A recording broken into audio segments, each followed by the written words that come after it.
1 out away from what I would call the worst loss of the season. Patrick Bailey, with one swing of the bat, completely flips the narrative on its head, and it becomes one of the best and most needed wins of the year for the Giants. Miraculous 2-run homer to win the game in the bottom of the 10th. Where would this team be without Patrick Bailey?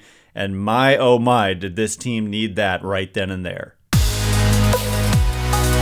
You are Locked On Giants, your daily San Francisco Giants podcast. Part of the Locked On Podcast Network, your team every day.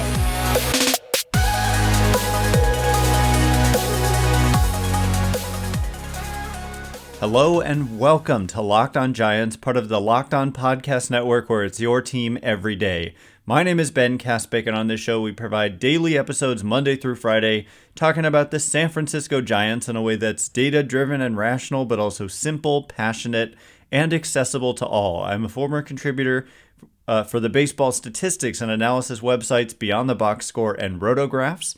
I've been podcasting about the Giants since 2015, and I'm a lifelong fan. Thank you for making Locked On Giants your first listen every day. We're free and available wherever you get podcasts, including YouTube. Check us out there if you have not already, and please hit that subscribe button wherever it is that you are watching or listening to Locked On Giants. Download the Game Time app, create an account, and use code LOCKEDONMLB for $20 off your first purchase. Last minute tickets, lowest price guaranteed. And coming up on today's show, I guarantee you I was seconds away from shutting off the television and just not thinking about baseball for hours. And heroically, miraculously, I just cannot believe what Patrick Bailey did there. And so coming up today, I'm going to be talking with Bryce from Locked On Rangers to go over this series as a whole, Gabe Kapler and Bruce Bochy comparisons, including some decisions in this series, including the decision to take out Logan Webb in favor of Doval, who then gave up the tying run with 2 outs in the 9th inning, which, by the way, you'll hear my explanation, but I thought it was the right decision. Let me know if you agree, but I thought it at the time. I mean, it didn't work, and I still thought it was the right decision. And we're going to discuss Donnie Ecker's impact and how he was perhaps so key with the Giants hitting well in 2020 and 2021. And right now, their hitting is so bad, it's unbelievable, which is part of why that swing of the bat by Bailey was so miraculous. So, wide-ranging, great conversation with Bryce from Locked On Rangers. I really hope you enjoy. And without further delay, here we go. I am joined today by Ben Kaspick, host of Locked On Giants, who's feeling much better on this Sunday after a wild first 2 games and an even wilder third game. Ben, how are you doing? Man, I mean, I would have been doing bad. I was like not looking forward to this one bit after. I mean, this was a roller coaster, and for both teams, you know, Logan Webb almost throwing a shutout, Rangers tying it up, blah, blah, blah. I'm doing better. Giants got to win. They really needed it.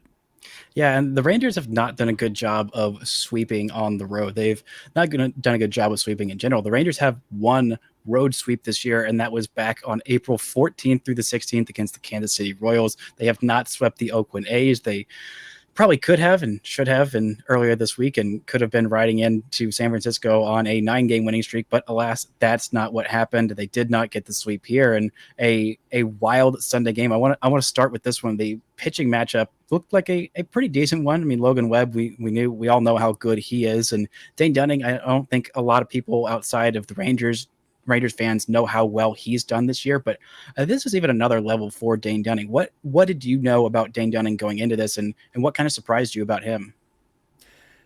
Basically, all I knew is that he was having a good season and that in previous years he hasn't kind of matched up to this level that he's pitching at this year. And when you look at kind of the expected numbers, some of the peripheral numbers, you're not seeing like necessarily that he deserves an ERA in the low 3s, or more so like that it's sustainable. And so what I was thinking as a desperate Giants fan who's, you know, my team has been the worst offense in the league for 7 weeks, I'm thinking, okay, it's time for regression for Dane Dunning. But instead, he goes out and has one of his best starts ever. Career high 13 strikeouts.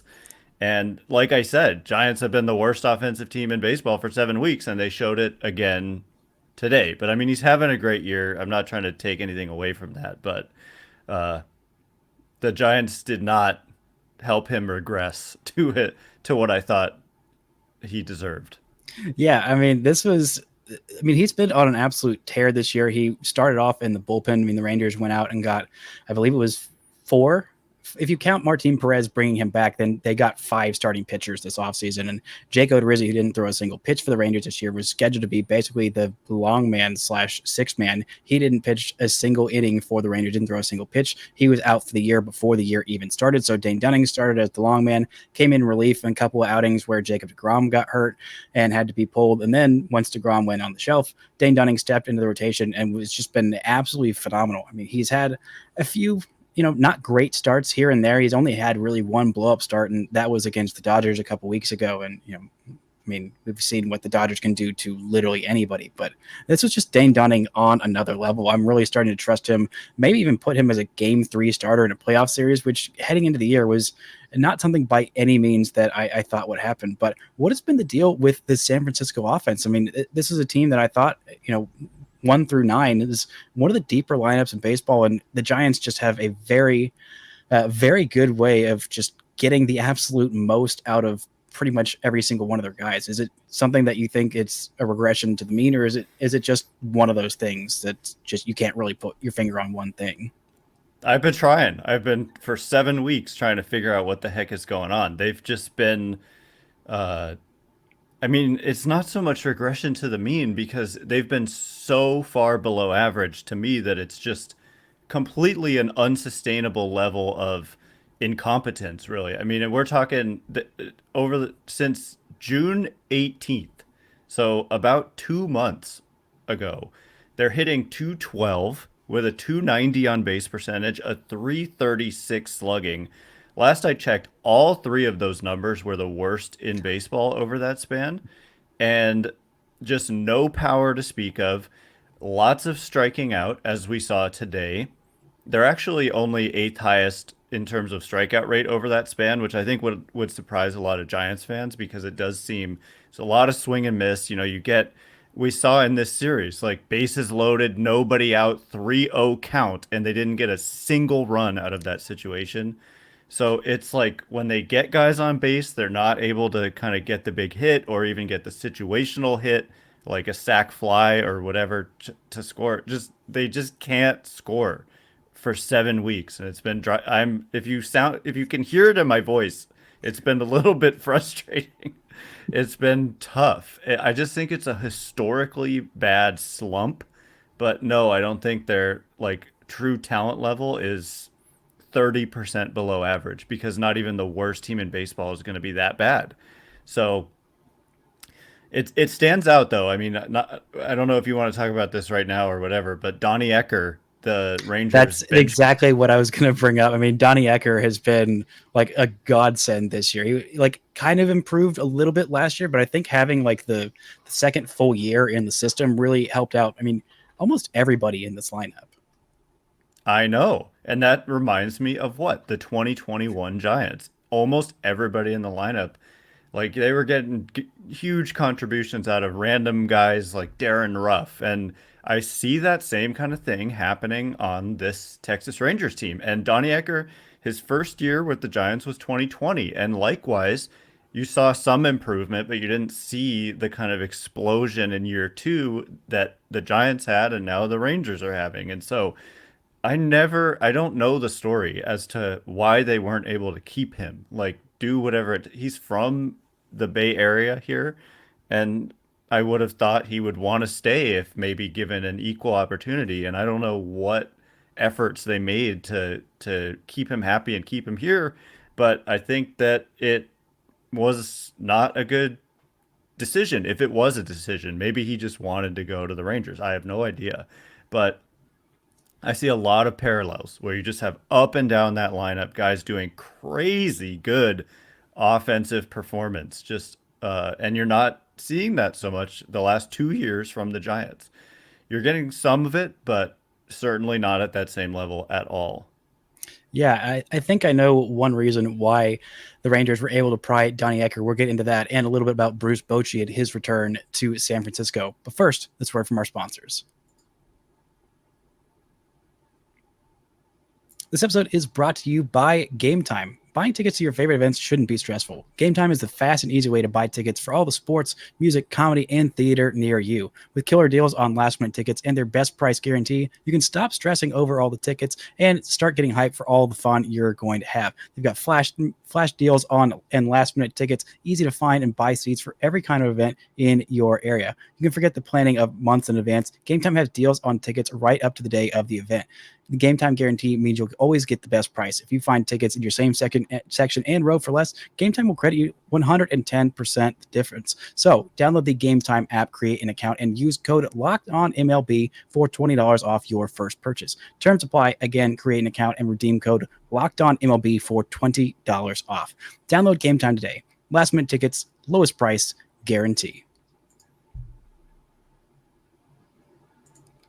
Shout out to the everydayers for making Locked On Rangers and Locked On Giants your first listen every single day. The Rangers take on the Angels this week, and I believe the Giants are taking on the Rays, you said? Yeah. You can catch every pitch for both those series on the hometown broadcast on SiriusXM. Just download the SXM app and search Rangers.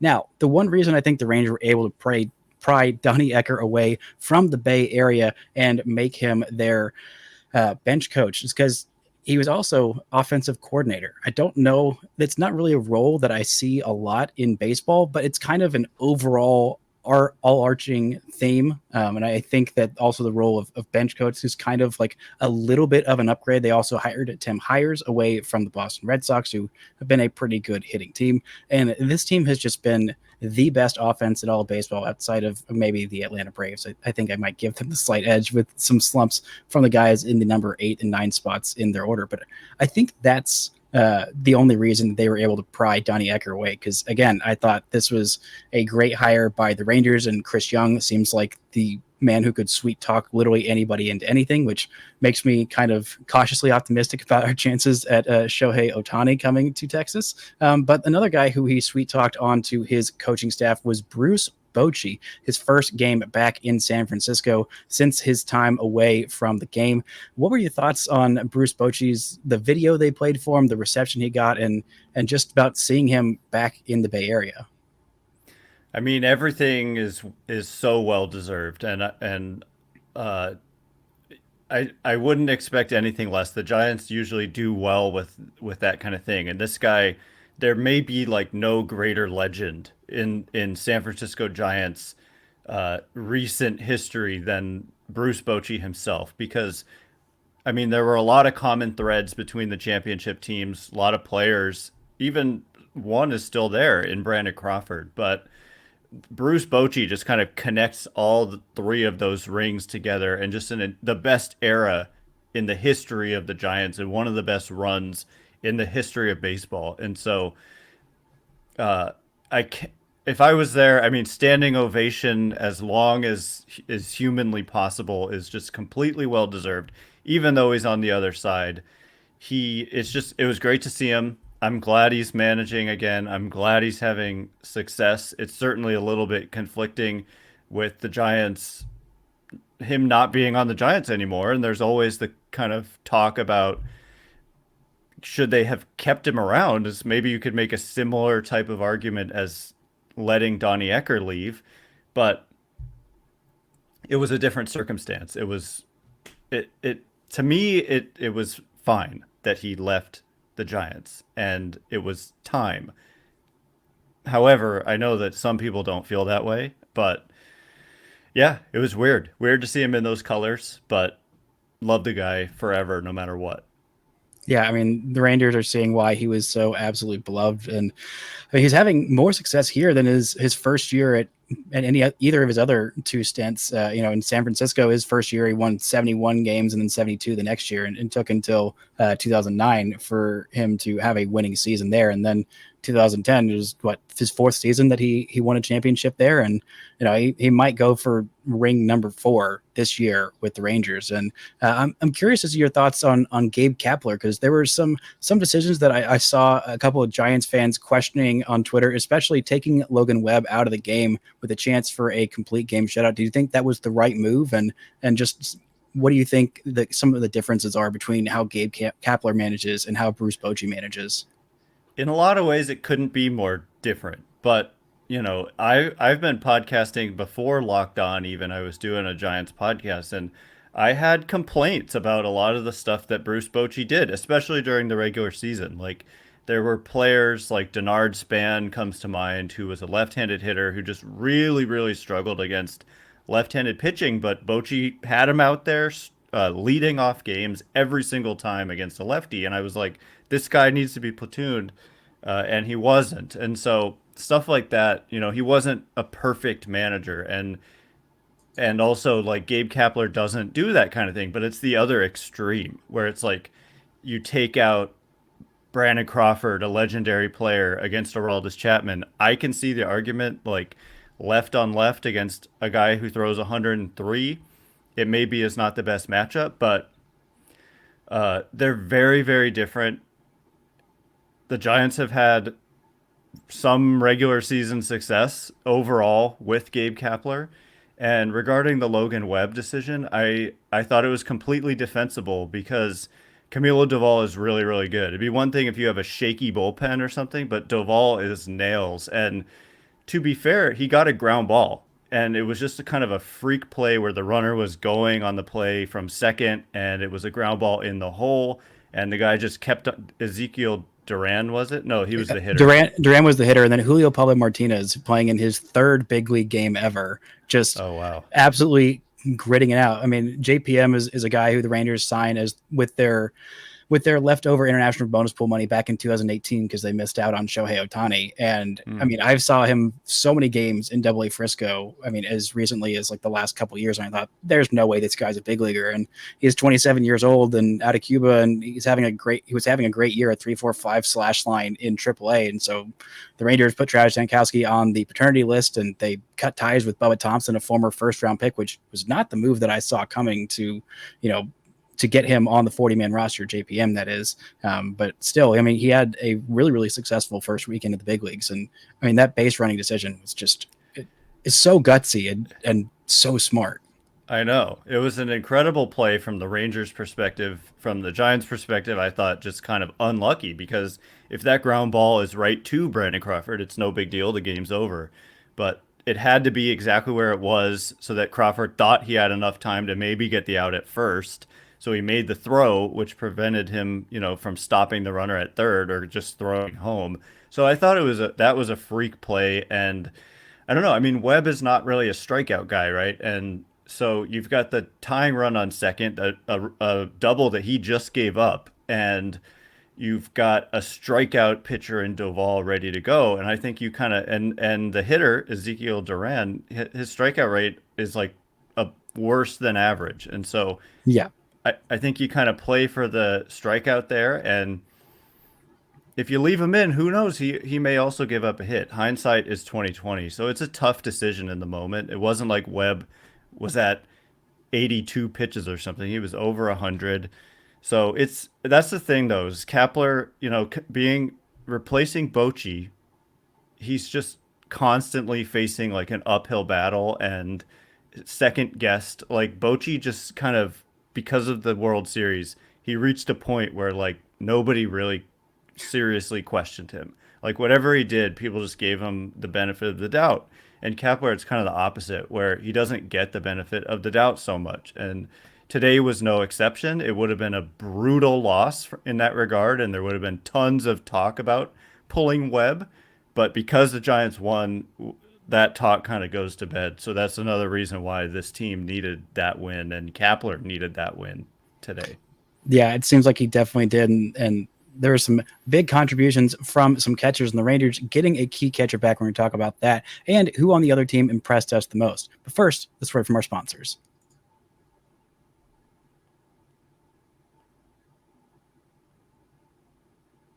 Now, one guy on this team that I have been very impressed with this year in terms of my own team is Jonah Heim, a guy who is having a breakout season, had a really great first half last year, deserved to be an all-star, and then kind of fell off a cliff in the second half offensively. This year, he has sustained it. He was the all-star starting catcher, absolutely well-deserved, really great defensively, and he just got activated off the IL today, Sunday, as we are recording this, and was in the lineup already. There was a scary moment when he got injured in Houston, was taking a swing and felt something in his left wrist just pop, which is a terrifying thing to hear from your all-star catcher, who's one of the best framers in baseball and one of the best hitting catchers in all of baseball.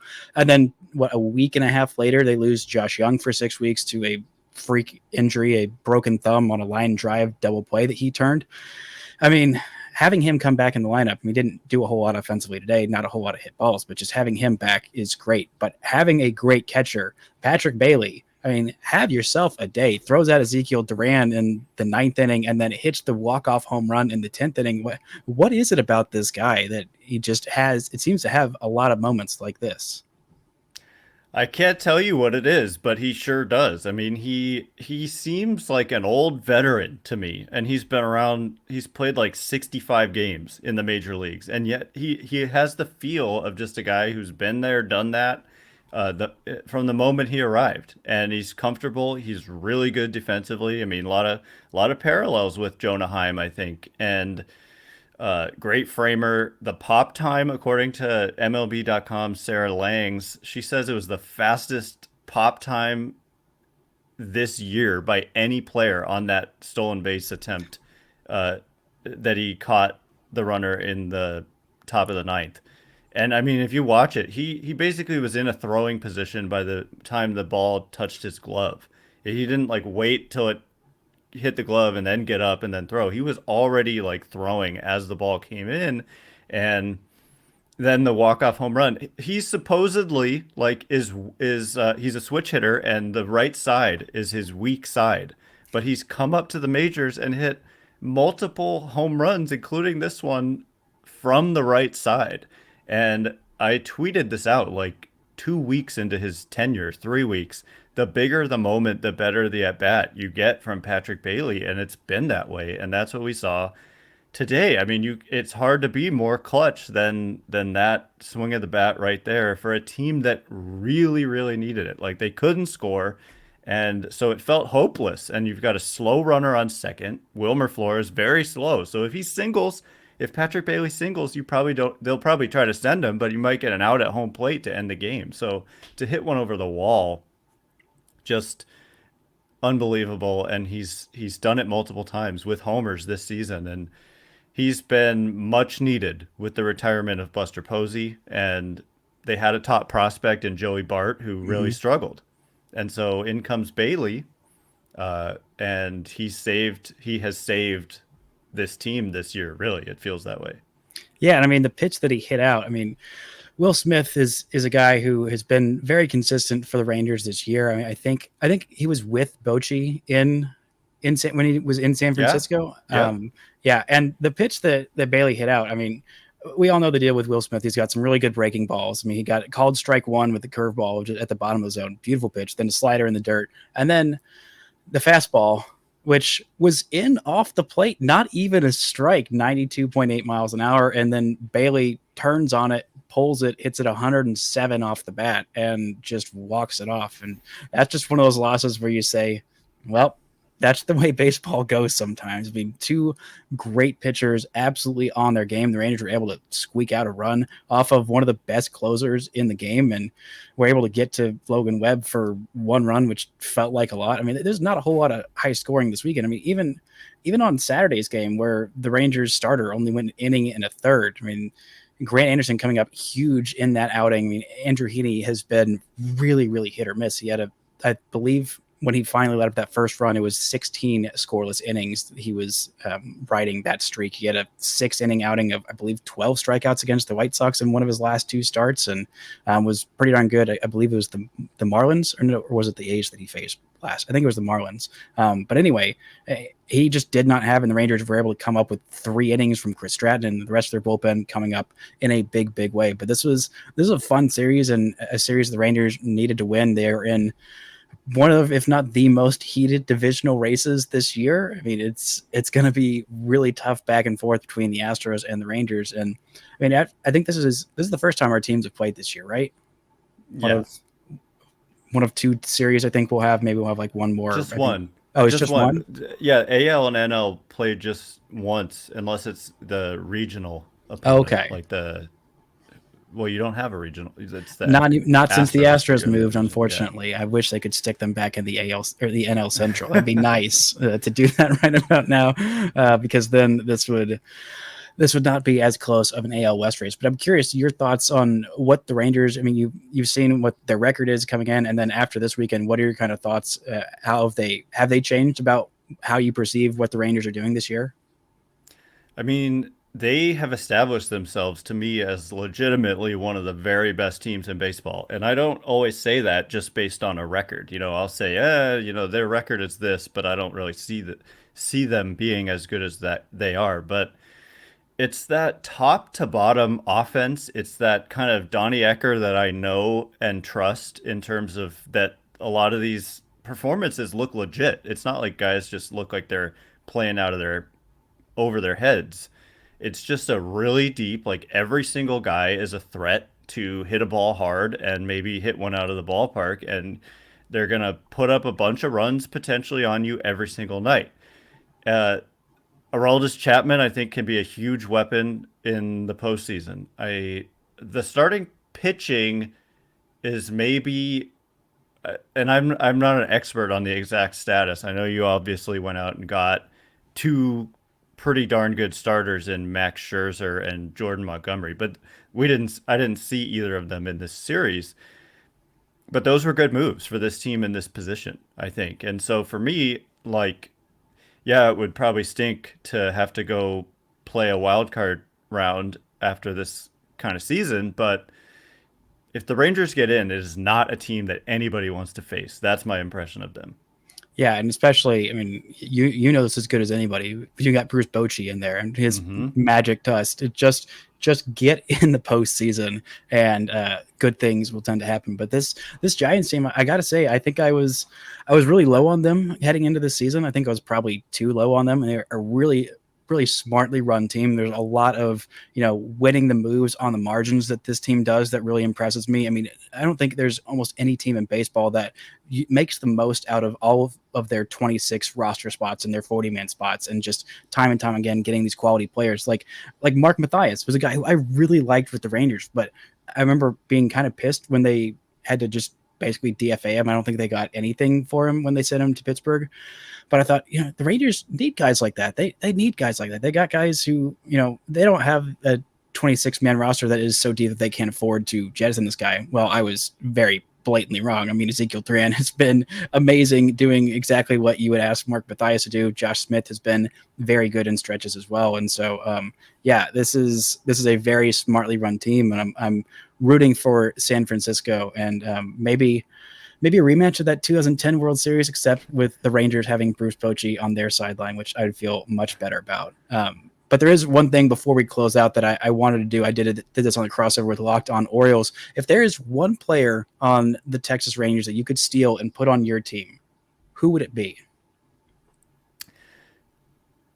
We discussed this briefly before we started recording, and I had a hard time, and for the main reason being that it's just such a deep lineup, and so I feel like I don't want to make a mistake.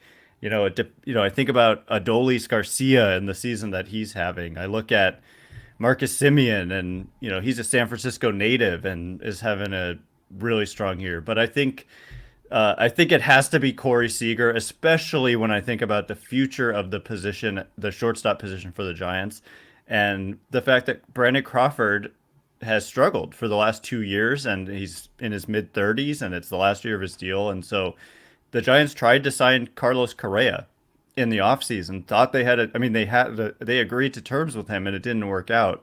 This year's free agent class is not super strong at all at the shortstop position. And so having a foundational guy and a guy who's just putting up video game numbers like Seager, it's kind of a slam dunk. This guy, he tormented the Giants for years when he was with the Dodgers. We were glad to see him leave the division, but I'd love to see him on the Giants, he would certainly solve a lot of problems for them. Yeah, I mean, he's solving a lot of problems for the Rangers, and just seeing him in the lineup every day. I mean, he's missed some time with a couple of different injuries, and he's having to manage that injury and miss every once in a while with still recovering from that thumb injury. But when he's on the field, I mean, he's absolutely incredible. And if there's one guy I could steal from the Giants, maybe it's recency bias because I literally just saw him dice up this team, but I think it's Logan Webb. I mean, how can you not want a top of the rotation kind of pitcher in him? He's still relatively young. He's 26 years old. He's been very consistent from the time he came up. I mean, I think he's really underappreciated around the league as one of the best pitchers in baseball. I don't think he gets nearly enough love because he's not, this big strikeout guy. The sinker baller isn't as sexy. I think it's great being consistent, being that good, and going deep into games like this and shutting down a very talented Rangers lineup. I mean, 8 2/3 innings with just one run against this Rangers lineup. It's nothing to sneeze at. I mean, they nearly had a complete game shutout. A couple things break his way, and he does. But, I mean, the guy's incredibly good. This is a very fun team to watch, and I'm really glad the Rangers could take 2 out of 3 against the Giants, face them at the right time, because the Rangers need every win they could get. I'm glad that we could be very magnanimous and give one back to the Giants. So yeah, I was going to say, I think we're both happy at the end of the day. Obviously, I'd want a series win, but we'll take the 1. You can have the 2. And we'll see you in the World Series. Absolutely. It should be a lot of fun. Both these teams on the upswing, headed in great directions. And I'm sure we'll be arguing over which team is going to be more likely to sign Shohei Ohtani this offseason. Going to be very preoccupied with that. But Ben, where can the fine folks listening to Locked On Rangers find you and all of your good work? Locked On Giants, obviously, and also on Twitter, or X, or whatever you call it now, at Ben Kaspick, Kaspick. And what about you? Where can my listeners find you? You can find Locked On Rangers, Locked On Texas Rangers, wherever you find your podcast. I know you understand the bane of having a team with name with another New York market. So and find me on Twitter or X at Bryce Patrick. Bryce with an I, Patrick with no C. But Ben, thank you so much for joining me. Thank you for being magnanimous in giving up 2 games and enjoying this wild Sunday game, and being very welcoming to Bruce Bochy in his return to the Bay. Thank you all so much for listening and subscribing. And until next time, don't forget to enjoy first place Texas Rangers baseball.